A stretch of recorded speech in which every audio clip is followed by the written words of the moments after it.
Tady si ukážeme samotné fungování té aplikace. Aplikace se dělí na dvě části, na portál studenta a portál učitele. Každý z nich má vlastně je určený pro jednu z těch stran. No. Když jsme student, tak se přihlásíme do portálu studenta. Buď účet máme nebo nemáme, můžeme se zaregistrovat. Když se zaregistrujeme, založíme si účet a můžeme jet dál. Při přihlášení si tam dám svůj testovací účet, co jsem si vytvořil. A tak přihlásím se a zjistíme, že to je prázdné. Protože první, co nás hned po přihlášení, je stránka, která nás ukáže hned po přihlášení, tak je stránka s projekty. Tady se podíváme na aplikaci učitele. Aplikace učitele funguje v podstatě totožně jako aplikace žáka.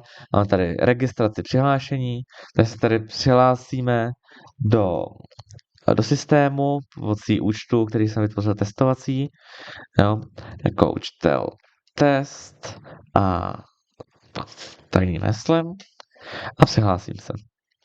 Tak, učitel má za úkol celou tu hodinu jako na začátek připravit pro ty žáky. A zároveň si ještě vysvětlíme, z čeho se skládá aplikace. Učitel při každém splněném úkolu dostává upozornění, která se mu zobrazují. Bude se filtrovat podle třídy a u každého, ale dostaneme se k něm ještě později k upozornění. Nás aktuálně bude zajímat zpráva týmů a zpráva žáků. Těchto týmů v tom seznamu si nevšimněte, to je ještě ze testovací hodiny. Každopádně dejme tomu, že jsme začali s hodinou a žáci si navolili vlastně týmy, jak chtějí být, anebo jsme jakožto učitel navolili my. Vytvoříme název týmu, buď můžeme vyložit specifické názvy, které chtěli sami žáci, nebo chceme my, anebo prostě vezmeme náhodný nějaký název. Dejme tomu, že třeba dejme tomu, že to je tým třeba lovci. Jo? Vybereme třídu, pro kterou ho přiřadíme. Já aktuálně vybírám tu třídu, kterou vlastně má ten učitel, což je vlastně třída IT4, to je má třída. A přidám tým. Tým je přidaný a můžeme přidávat do něj žáka. Jakmile si přidáváme žáka, vybereme si třídu, vybereme si tým v té třídě a vidíme, máme tady testacího žáka, jakožto volného nalevo a žáci, kteří jsou v týmu, který je prázdný. Takže klikneme na žáka a přeřadíme. Důležitá věc v týmech je ještě jedna. A to jsou vlastně role. V praxi v projektech máme projektového manažera, toho, který má vrchní slovo, toho, který vede. Tady v tomto simulovaném prostředí tuto roli zastává vedoucí týmu. Takže klikneme na žáka, kterého chceme povýšit a řekneme, že ho můžeme povýšit na vedoucího. Tak. Teď vlastně už jsme připravili to základní podhoubí pro toho žáka a můžeme se přesunout zpátky k žákům. Kdy vlastně učitelé předávají štafetu těm žákům. Jakmile se teda vracíme se zpátky k žákovi, žák se tady znovu přihlásí, já už jsem tady předvyplnil ty přihlašovací údaje a přihlásí se.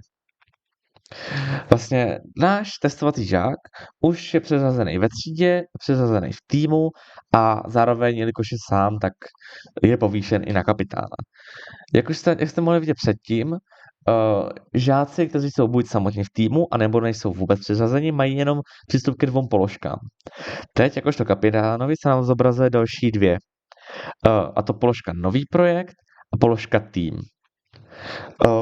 Jak z jejich názvu napovídá, kapitán týmu může vytvořit nový projekt.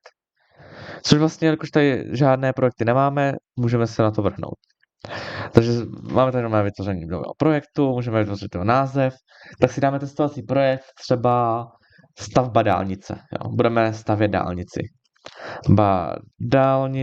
Dálnice třeba D20. Jo. Ale dáme nějaký základní projekt. Takže chceme postavit chceme postavit, nevím, úplně příkladově, 100 kilometrů dálnice mezi Prahou a Přerovem třeba, tady to, to není vůbec podstatné. Budeme pokračovat a uh, dostáváme se uh, do stránky úkolů. Zde vlastně můžeme si vybrat ze 4 šablon těch úkolů. První je textová, kdy vlastně žáci dostanou možnost jenom odevzdat text. Druhá je souborová, kde žáci odevzdávají text online, ale teda text soubory online, ale soubory mohou být libovolné. A SWOT analýza, která vlastně nám nabídne možnost vlastně vypracovat si SWOT analýzu pomocí šablony a poslední libovolné jsou speciální v tom, že to se zaměřuje na offline úkoly. Aby ta výuka byla co nejvíce všeobecná, tak i u praktických předmětů nelze to prostě uložit a odeslat v počítači.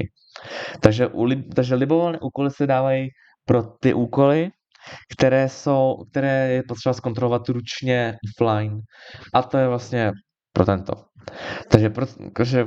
Takže pro každý z těchto úkolů můžeme si něco navolíme. Třeba u textu dáme, že napište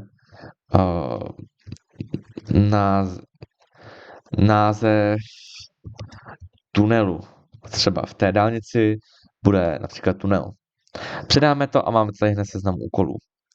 Dále dáme soubor, vytvořte plánek a hned přidáme. Jak můžeme vidět, že jak jsme přidali první úkol, už se nám odemklo tlačítko potvrdit a založit projekt. Ale já tady postupně navolím všechny 4 šablony, ať si je můžeme ukázat. SWOT analýzu dáme vlastně název a jméno těch úkolů se zadávají ve formátu už toho samotného zadání, toho menšího podúkolu. Takže vypracuj SWOT analýzu, zjisti kvalitu nápadu. Tak.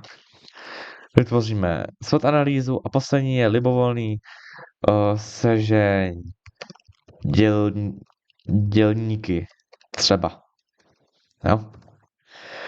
Přidáme to a máme všechny úkoly, máme všechno navolené, můžeme založit projekt. Tím pádem už se nám zde objevil první projekt, rozklikneme ho a zjistíme, že nemáme v něm žádné úkoly. To je z toho důvodu, že vnitřek projektu se filtruje podle toho, jaký žák má jaké úkoly nastaveny. A jelikož se nám ze základu ten projekt nemá žádné úkoly nastaveny. Takže se jakožto žák podíváme, teda jakožto kapitán týmu podíváme do složky tým, kde si vybereme projekt, na kterém zrovna pracujeme a tady máme všechny členy týmu a všechny úkoly, které ještě nejsou přeřazeny. Takže si postupně vybereme našeho testovacího žáka a přeřadíme mu všechny úkoly. Se to odpracuje celé sám.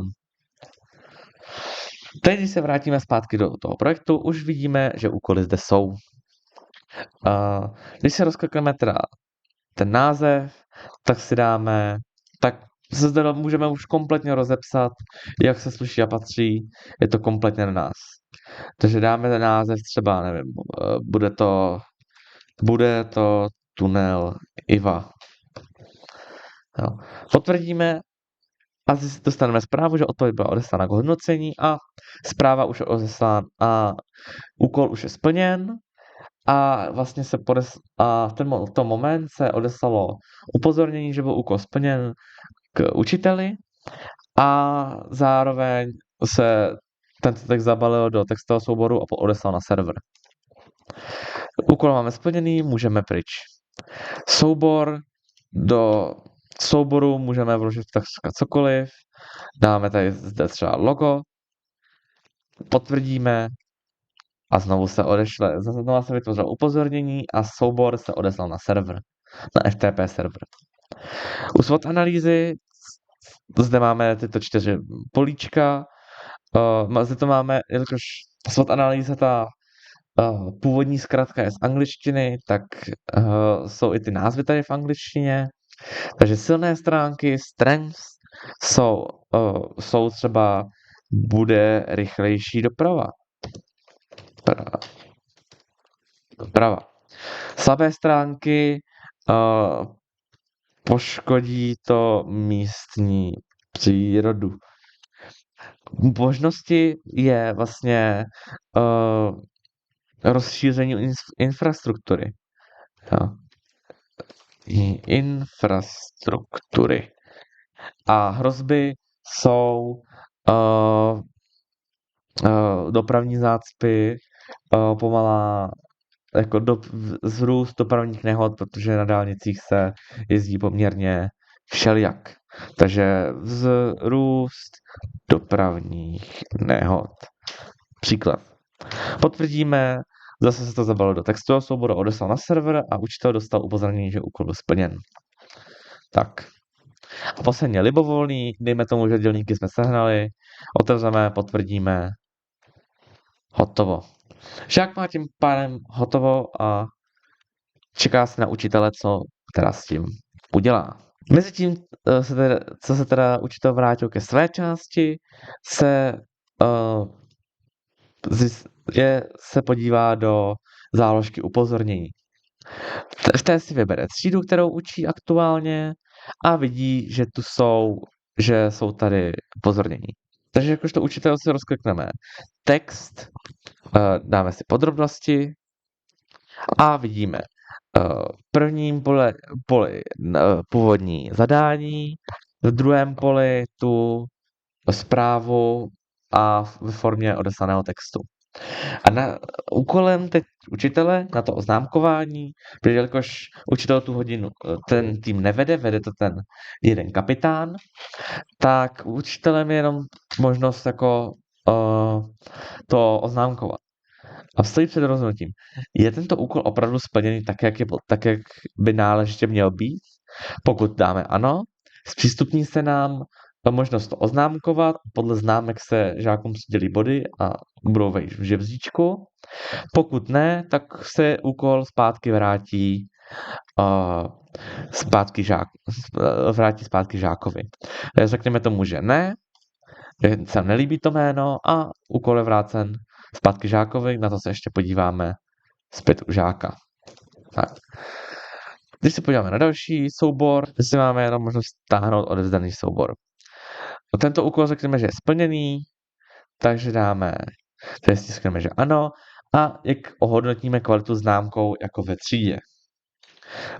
Řekněme, že se nám ten plánek měl tam nějaké lehké chyby, ale počítá se už jako splněné, takže žáci dostanou třeba za 3. Úkol mají splněný a hotovo. Teď se vlastně podíváme na SWOT analýzu, kde vidíme síly, slabé stránky, opportunities, a threats.